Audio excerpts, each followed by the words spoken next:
예스 탑. 예스 탑. 최영대 뉴스 정면 승부. 화요일 하루 잘 보내고 계십니까? YTN 뉴스 FM 뉴스 정면 승부 최영일입니다. 일주일 만에 또 지진입니다. 하지만 이번에도 국민안전처의 대처는 달라지지 않았고요. 불안과 혼란만 키웠다는 지적입니다. 지난번 지진 이후 처리 용량을 크게 늘렸다는 홈페이지는 또 먹통이 됐고요. 긴급 재난문자 발송 역시 지진 발생 5분 후부터 14분이 지나서야 발송이 됐는데요.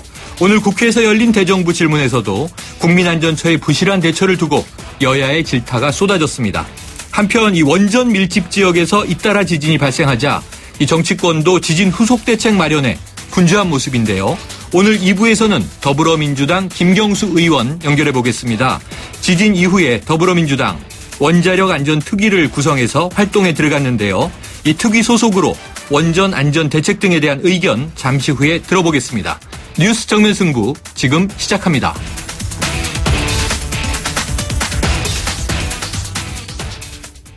네, 국회는 오늘부터 대정부 질문을 시작했는데요. 이 정치 분야 대정부 질문이 진행된 오늘 북한의 핵 문제와 또 이 개헌 문제가 주요 이슈로 다뤄졌습니다. YTN 추은호 해설위원과 함께 짚어보겠습니다. 안녕하세요. 네, 안녕하십니까. 자, 이 북한 핵 문제에 대한 대응책을 놓고 그동안 여야가 다른 해법 이야기해 왔는데요. 그렇죠.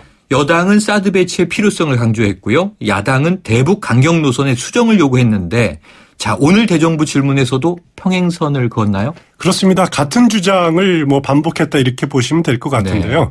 대정부 질문은 원래 이제 나흘 동안 이렇게 진행이 되고 돼 있습니다. 네. 오늘이 정치 분야고 내일이 외교 안보 통일 분야거든요. 네. 하지만은 오늘 정치 분야지만은 그 경계가 좀 애매하다 보니까 그렇죠. 아무래도 북한 핵 문제가 내일 주 이슈가 돼야 될 텐데 오늘 또 이 문제를 많이들 거론을 많이 했더라고요. 네. 가장 뜨거운 이슈가 북한 핵 문제였는데 새누리당 의원 경우에는 주로 북한 핵실험 이런 거에 대한 정부의 대체가 좀 안일하다. 네. 그동안 대북 제재도 큰 효과가 없었던 것 아니냐. 그러면서 당장 사드를 도입해야 된다. 그러면서 또 이제 야당을 많이 비판을 했습니다. 언제까지 현 정부 탓만 할 것이냐. 구체적인 대안 없이 사드 배치 반대하는 것은 잘못 아니냐. 이렇게 네. 의원에 따라서 말을 하기도 했고요. 또 어떤 의원은 북한 핵 책임은 대북 포용 정책을 썼던 김대중 노무현 정부에 있다. 아하. 이렇게 화살을 돌리면서 대북 송금 문제 그리고 북한 핵 개발 자금에 대한 청문회를 열어야 된다. 네네. 이렇게 공세를 오히려 역공을 취하기도 했습니다. 반면에 야당 의원들은 북한 핵 문제 해결하지 못한 정부의 무능력에 초점을 맞춰서 이렇게 정부를 상대로 공세를 펼쳤는데요. 개성공단 폐쇄와 같은 그런 대북 강경 정책이 실패한 것이다. 네. 그래서 이번 기회에 이제 새로운 접근법이 필요하다. 그리고 지금 북한의 수해복구 지원 네. 이런 것들도 필요하다라고 주장을 했고요. 특히 김부겸 의원 경우에는 대북 특사가 필요하지 않느냐라고 이제 제안을 하면서 네. 반기문 유엔 사무총장을 대북 특사로 보내는 것도 반대하지는 않겠다. 네. 이런 주장을 하기도 했습니다. 하지만 야당 의원들은 과거하고는 달리 사드 배치 문제에 대해서는 이렇게 가급적 조심스럽게 언급하는 그런 분위기를 보였습니다. 아니 그래서요. 이 사드 문제에 대해서 야당들이 추석 연휴가 지난 이후 이 반대 수위를 좀 낮추는 분위기가 확연해서 왜 그런 걸까요? 아무래도 추석 연휴를 보내면서 정치인들이 민생 현장에 고향이라든가 이런 현장에 가서 체감한 그런 민심 때문에 그럴 겁니다. 네. 하루가 멀다 않고 지금 계속 북한이 도발을 일삼지 않습니까? 네. 그렇지만은 사실 우리가 내놓을 수 있는 카드라는 것은 그렇게 뚜렷하지 없는 네. 상태가 없는 상태에서 일반 국민 여론조사 사드 배치를 찬성한다는 여론조사가 좀 우세한 상황이거든요. 네. 네. 그래서 이런 여론의 영향을 받지 않을 수가 없었을 겁니다. 그래서 자칫 잘못하다가 사드 배치 반대를 고집한다라면은 뚜렷한 솔직히 대안이 있는 것도 아니거든요. 네. 그러면은 민심을 따라잡지 못하는 오히려 손해보는 장사하는 것 아니냐. 이런 그 위기의식이라든가 이런 인식들이 좀 자리 잡지 않았냐 생각을 하는 것 같습니다. 네. 그러다 보니까 이제 그 국민의당 경우에는 사드 배치 반대를 당론으로 채택하지 않았습니까? 그랬었죠. 당장 박지원 비대위원장이라든가 안철수 의원부터 사드 현실론을 좀 인정하는 쪽으로 조금 방향을 턴하는 그런 자세를 보이고 있습니다. 탈출구를 그렇군요. 일단 모색하는 셈이죠. 네. 안철수 의원 경우에는 만약에 이제 중국이 대북 제재를 거부한다라면은 우리가 이제 자의적인 조치로서 사드 배치의 명분이 생긴다. 이렇게 그 입장을 좀 전환하는 듯한 발언을 네. 하기도 했고요. 또 더불어민주당 추미애 대표 경우에는 그 대표 경선 과정에서 사드 배치 반대를 그랬었죠. 이렇게 공략하지 않았습니까? 하지만은 그 오늘 의원총회에서 물론 이제 사드 무용론을 거듭 언급하긴 했습니다만은 찬성이라든가 반대라는 이분법적 접근으로 당론을 정하지 않겠다라고 네. 지금 입장을 변환시키는 그런 상황에 있습니다. 당장 그 우상호 원내대표 경우에는 더 신중한데요. 그 당내 여론이 그 사드 배치 반대를 주장하는 그 입장이 많이 톤 다운됐다. 네. 그리고 이걸 반대 당론으로 채택해야 된다는 것에 좀 회의적인 시각들도 좀 네. 많아진 것 같다. 그러면서 자신은 개인적으로 이렇게 이 문제를 가지고 당론으로 정하는 것에 대해서는 찬성하지 않는다. 이런 인터뷰도 했더라고요. 네. 그 야당이 조금 이렇게 기류가 변하는 것은 분명해 보입니다. 그렇군요. 자, 이 공방은 뭐 내일 외교안보 분야라니까 계속 이어질 것 같고요. 그렇습니다. 자, 오늘 정치 분야 관련해서 여야를 떠나서 지금이 개헌의 적기다. 이렇게 개헌의 필요성을 강조하는 주장들이 많이 나왔죠? 그렇습니다. 오늘 대정부 질문에 모두 12명의 의원들이 나섰는데요. 네. 이 가운데 6명이 개헌에 대해서 필요하다라고 언급을 했습니다. 네. 여야를 떠나서 이렇게 그 개헌을 미룰 수 없는 과제다라고 주장을 했는데요. 물론 개헌을 어떻게 할 것이냐, 개헌의 방향이라든가 시기 그리고 누가 주체가 돼야 되냐 여기에 대해서는 이제 개개인마다 의견이 좀 엇갈렸습니다. 네. 하지만은 개헌의 공감성에 대해서는 그 같은 목소리를 내는 주장들이 많았는데 그래서 어떤 의원들은 내년 재보선이 이제 4월 12일에 예정되어 네네. 있습니다. 그때 같이 이게 개헌 찬반 투표를 붙이는 것도 한번 검토해보자. 그렇게 추진하자라고 주장하기도 했고 네. 또 다른 의원 경우에는 상반기까지는 마무리하자.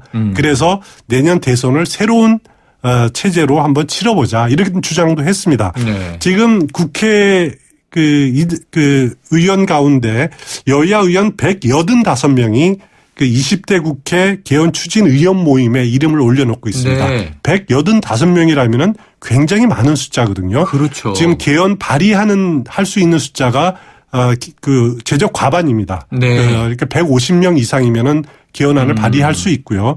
그리고 개헌안이 국회를 통과하려면은 3분의 2 이상이 200명. 그러니까 200명이 필요하거든요. 그러니까 근접했네요. 185명이면은 15명만 모이면은 네. 아주 단순 계산하면은 개헌안이 통과된다라고 말씀드릴 수 있는데 물론 현실에 가서는 현실로 들어가면 다를 겁니다. 네. 서로 당의 입장이 다를 거기 때문에 하지만은 그 이렇게 많은 국회의원들이 개헌의 필요성에 공감하는 것은 사실이고요. 네. 하지만 오늘 그 황교안 국무총리는 이제 답변 통해서 개헌 논의에 대해서는 여전히 부정적인 입장을 네. 보였습니다. 개헌 논의로 지금 국력을 분산할 때가 아니다. 네, 네. 뭐 이런 식으로 개헌에 대해서 부정적인 입장을 표현했는데 그 현실적으로 대통령이 개헌에 적극 나서지 않는다면은 개헌의 실현 가능성은 솔직히 높지는 않습니다. 네. 그리고 여당 의원들이 당장 표결 대결에 나서지 않을 거고요. 또 야당 경우도 원내 지도부들 이런 사실 명확히 잘 알고 있습니다. 네. 그래서 개헌 추진에 지금 힘을 쏟을 필요가 있느냐라는 그런 그 소극적인 입장을 취하고 있습니다. 자, 그런데요. 때마침 이 원내가 아니라 국회 밖에 원외 유력 인사들이 정파적 이해관계를 떠나서 개헌을 추진하는 모임을 결성하기로 했다. 이런 소식이 전해졌어요. 그렇습니다. 참여 인사 중에 이 국회의장을 지낸 분이 4명이나 포함되어 있죠? 그렇습니다. 그 개헌 모임 이름이 나라 살리는 헌법 개정 국민주권회의라는 그런 네. 모임이고요. 23일 발족이 됩니다. 여야 가리지 않고 원외 유력 인사들 국회의원들은 제외한 원외 인사들로 모임이 이루어졌는데 네. 말씀하신 대로 전직 국회의장이 4분이 참여를 합니다. 네. 여야 가릴 것 없이 김원기, 임채정, 김영호, 정의화 전 네. 국회의장 4분이 참석을 하시고 또 역대 정부에서 일했던 유력 인사들도 대거 참석을 네. 하고요. 당장 이들은 그 내년 2월까지 개헌안을 만들자. 그리고 현 정부 내 개헌을 마무리하자라는 것이 그 목표입니다. 네. 이 창립 토론회를 여는데 이 토론회에는 김종인 전 대표라든가 김무성 전 대표, 남경필 지사, 김부겸 의원 등도 참석할 예정이라고 합니다. 그렇군요. 자, 오늘 국회 본회의에서 보니까요. 이 김재수 농림축산식품부 장관이 출석을 했고 취임 인사를 하던데. 그렇습니다. 사실 추석 연휴 직전까지는 야당들이 이 해임 촉구 건의안 제출하겠다고 언성 높이지 않았었나요? 그렇습니다. 그 새로운 장관이 취임을 하게 되면 국회에 네. 나와서 이제 신임 장관이 인사를 하게 됩니다. 오늘 3분의 장관이 그 취임 인사를 했는데 네. 김재수 농림축산식품부 장관도 인사를 했습니다. 네. 그러면서 국회와 긴밀히 협력하겠다. 뭐 이렇게 지금 그 의지를 밝혔는데 당초 야당들이 해임 건의안을 내기로 하지 않았습니까? 그랬었죠. 합의해서 네. 원래 지난주에 내기로 했었는데 뭐 아직까지도 오늘까지도 해임 건의안은 제출하지 않은 상태고요. 네. 만약에 야당들이 해임 건의안을 내겠다라는 의지가 있다라면은 내일까지는 내야 됩니다. 내일 내야지 목요일 날 국회 본회의에 보고를 하고 네.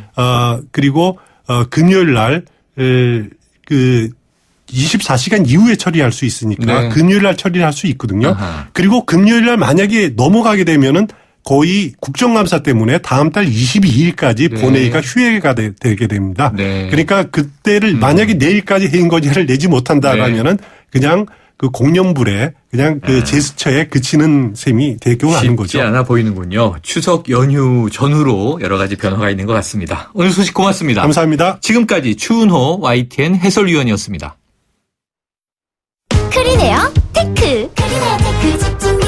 주물 작업, 연마 작업, 페인트 작업. 분진가스 냄새 연기 작업장 분진. 이 세상에 못 없애는 분진이 어딨어. 크리네어 테크 집중기가 다 잡아줍니다. 예! 크리네어 테크. 크리네어 테크 집중기. 1부는 여기까지입니다. 2부로 돌아오겠습니다.